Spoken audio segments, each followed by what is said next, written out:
Bien, bonjour à tous et à toutes, bienvenue. Je suis très content de vous accueillir pour cette dernière. Il y a des premières dans la vie et parfois il y a aussi des dernières. C'est la dernière de Carte Blanche. Et j'ai le plaisir d'accueillir l'acteur de Carte Blanche ces dernières années, Olivier Corredo. Olivier, bonjour. Bonjour Benoît. Je suis ravi de vous accueillir. Alors, je suis un peu ému aussi de vous accueillir. Moi aussi, c'est une grande première. Et je voudrais vous poser un certain nombre de questions. Alors, je n'ai pas votre expertise, mais j'ai, comme beaucoup d'autres, pris beaucoup de plaisir à être interrogé par vous. Mhm. Et je voudrais qu'on discute un peu de vous et de ces 3 dernières années Oula, j'ai peur. passées à carte blanche. Oui. Je voudrais d'abord vous demander si vous deviez faire un bilan de ces 3 dernières années, à quoi ressemblerait-il? Alors c'est un bilan, je dirais, il y a un mot qui me vient, c'est l'humain. C'est beaucoup de rencontres, et des rencontres diverses et variées. C'est ce qui fait la richesse de ce métier. Donc c'est vraiment le premier point, c'est l'humain et la diversité de l'humain. Avec plein de profils, vous en faites partie, Benoît. Et des profils très différents, et, en termes même de nationalité, et puis aussi de métier, des gens du métier, des gens de l'IT. Ça, c'est le premier point. Et deuxième point, c'est bon, impossible de ne pas parler d'IA. Je dirais, il y a trois gros piliers de transformation aujourd'hui qui bousculent un peu le marché. C'est l'IA en premier, on a vu l'avant et après ChatGPT quand même, même si on parlait d'IA depuis des années. Et puis la cybersécurité, il n'y a pas une journée sans une fuite de données en France et dans le monde, avec des enjeux terribles de souveraineté, je dirais, et jamais de le troisième niveau. On a beaucoup parlé ces derniers temps de souveraineté, mais surtout d'indépendance technologique, puisque le vrai sujet, on a banni le vendor locking en allant sur le cloud. Aujourd'hui, on se retrouve avec d'autres types de vendor locking. Donc, c'est ce mot d'indépendance technologique qui me vient. Donc, voilà un peu le bilan, je dirais, professionnel de ces 3 années. D'accord. Alors effectivement, 3 années, c'est beaucoup de disruptions. Vous Mhm. les avez très bien évoquées. Alors, au-delà des disruptions que vous venez d'évoquer, quels sont les grands moments humains? Parce que vous avez commencé par ça. Oui. Alors, il y a peut-être eu des grands moments humains sur 3 années qui vous ont plus particulièrement marqué. Si vous deviez en retenir une ou peut-être deux, lesquelles seraient-elles? Alors, ce sont des rencontres déjà avec des personnages. On a pu faire venir plusieurs fois sur le plateau, et même sur des workshops, Cédric Villani, par exemple, qui est un vrai personnage Mhm. pour nous parler d'IA. Donc, c'était quand même un moment assez mémorable. Après, on a reçu de prestigieux invités, hein, de Gilles Babinet notamment, de Tariq Krim sur les vraies transformations que vivent les entreprises aujourd'hui. Et puis, je dirais, il y a tous ceux qui ne sont pas forcément des personnalités, mais que j'ai pu rencontrer. On a développé différents formats, dont des workshops autour des accélérateurs IA ou des workshops autour de la cybercriminalité avec les cybercoachs, où là, c'est les rencontres, je dirais, en milieu un peu intimiste autour d'une table d'acteurs de l'IT. Et on est vraiment en contact avec le terrain. Donc, ces expériences humaines, c'est ce que vivent en fait les DSI, les CTO, les CDO au quotidien, et de se mettre un peu dans la peau, même si j'en ai pas forcément les compétences, mais dans leur peau, dans la peau du métier, et d'essayer de comprendre quels sont leurs enjeux aujourd'hui. Et donc c'est vraiment des moments un peu exceptionnels, mais intimistes et exceptionnels. Voilà. Ah, excellent, Mm. excellent. Alors, essayons de parler justement un peu d'intimité, de vous. Je l'évoquais, la plupart d'entre nous qui sont passés dans ce studio Mm. ont adoré les discussions qu'on a pu avoir ensemble, parce que vous savez mettre les gens en confiance, vous savez leur poser les bonnes questions, les préparations sont parfaites. Bon. Vous allez me voir, Benoît. Alors, je voudrais vous émouvoir, mais c'est un peu l'objectif. Mm. Euh, comment, c'est quoi votre matière première? Parce que souvent, on a les qualités et les défauts, moi le premier. Comment vous évalueriez votre propre personnage professionnel? Quelles sont ses caractéristiques? Quelles sont ses facilités?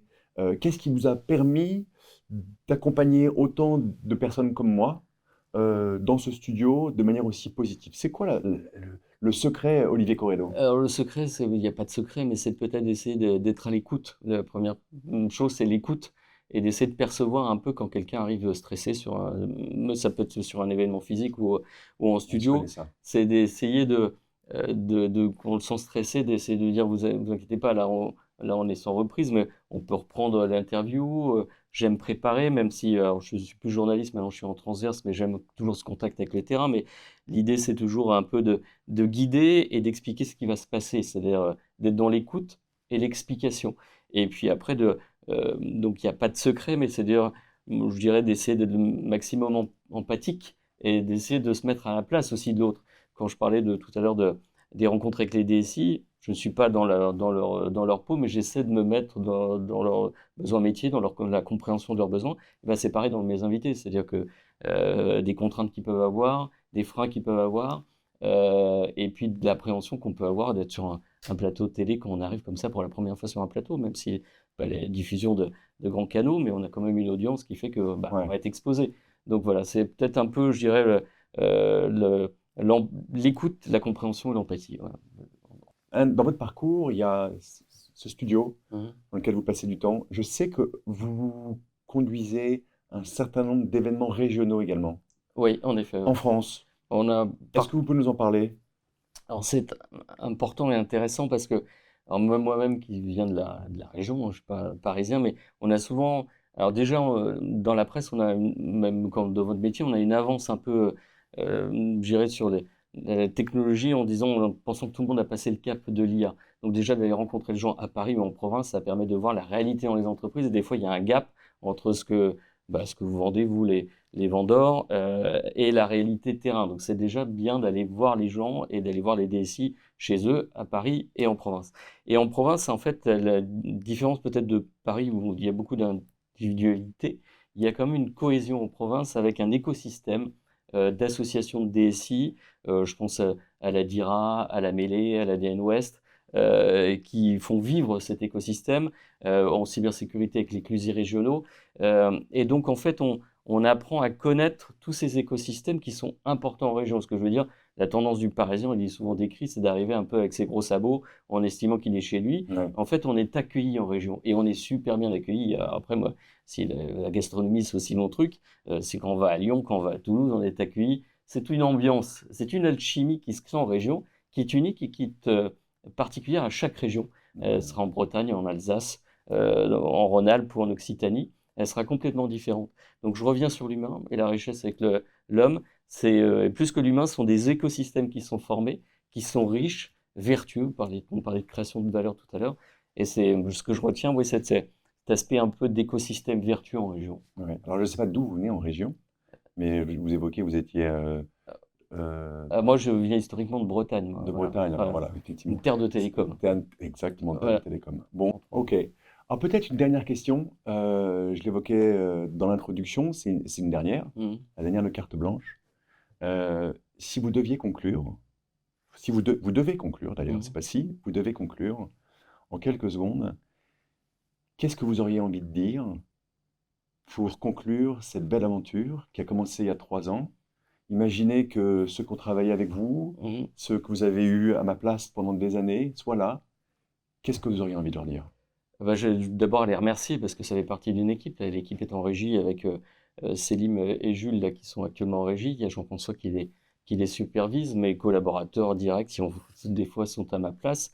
Tout un écosystème, enfin une entreprise, c'est un écosystème et l'entreprise est faite d'hommes après. Donc c'est une page qui se tourne. Euh, pour moi, ça peut être une autre histoire qui va s'ouvrir. On le dit souvent, mais c'est souvent le cas.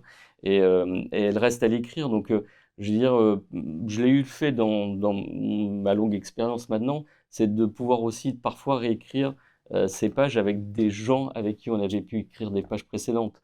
La vie est un recommencement. Moi, j'avais commencé au monde informatique et dans le groupe IDG et réseau et télécom au début des années 2000. J'y suis revenu. Donc, en fait, avec une trame qui est l'IT et le travail du média, vous êtes vous dans le capital informationnel. Moi aussi, je travaille depuis longtemps que c'est le capital informationnel de l'entreprise. Donc je dirais, on est aussi dans la continuité avec de nouvelles passes qui s'ouvrent. Et puis, je dirais, la vie est faite de surprises. Donc on peut peut-être recroiser des gens avec qui on avait travaillé il y a quelques années.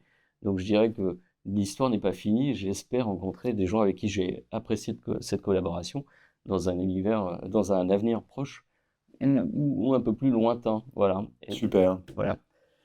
Merci Olivier, Merci à vous, Benoît. C'était merci. une En mon grande nom et au première. nom de tous ceux que vous avez eus à cette table en face de vous, merci à vous. Et puis, Et écoutez, vous allez prendre ma place, Benoît. Hein. Vous êtes prêts? ouais, ouais, ouais, je trouve ça assez confortable en réalité de poser les questions. Très bien, ouais.